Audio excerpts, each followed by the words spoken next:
Howdy ho, folks! It's the Smoking Pipeliner, also known as the most trusted source for tobacco reviews anywhere else in this galaxy.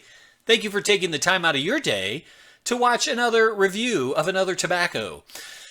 And from the one and only channel that you should be watching it from, if you're going to waste your time, and that would be right here. So you're locked and loaded to the Smoking Pipeliner for another review of another tobacco. And on and on and on and on and on and on.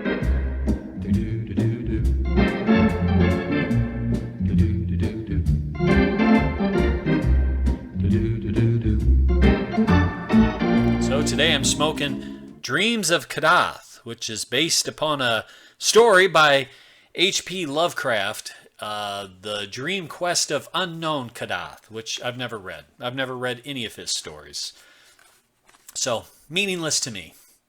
But obviously it meant a lot to the guys down at Cornell Diehl. Now, this whole series is all based upon those stories by H.P. Lovecraft. There's, I don't know, 3 or 4 other ones.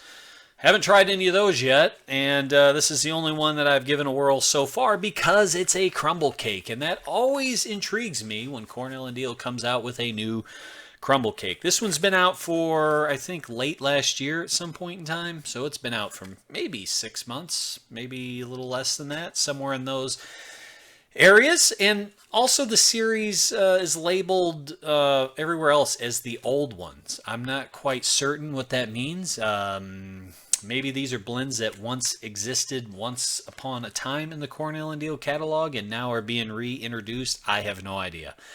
Just speculation on my part right now. Anyway, what's in Dreams of Kadath?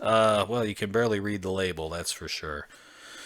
A fragrant blend of dark-fired Kentucky, Cadatrini, Orientals in here, Perique, Virginia, Burley, and Black Cavendish.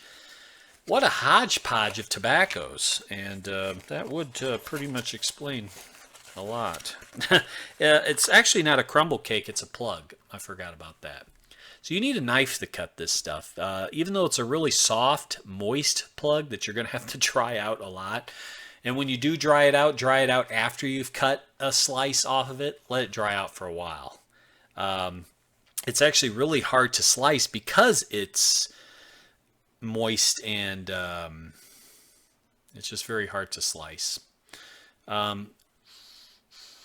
It smells like tobacco. Big surprise there. No, there is like something aromatic going on with this. It's not an aromatic all out, but they put a casing of some kind of flavor enhancement in here, and I'm going to guess it's along the lines of an alcohol-based flavoring, because I get that wisps of like alcohol-y smell, which sometimes can be good, sometimes can be not welcome.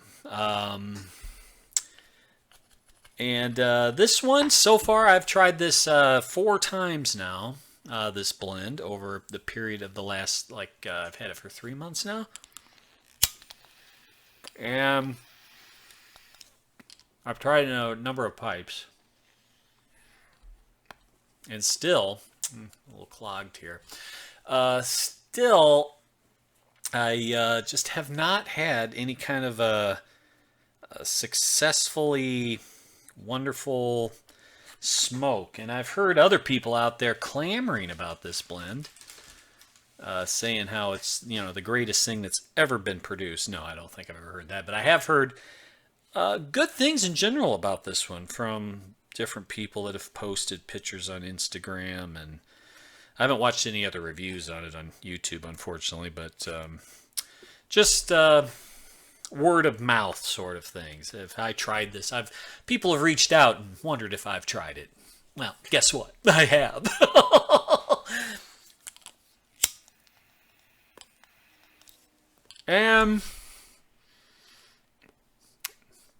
It's flavorful, but it seems like just, I don't know if it's any rhyme or reason what was dumped in here, or if someone just accidentally dumped over a bunch of jars of different tobacco, decided to press it, and be like, wow, this actually turned out pretty good. I don't know, it just seems not cohesive to me at all. It does smooth out towards the end of the bowl, and there's that aromatic, alcohol-y kind of. You get that definitely on the retrohale.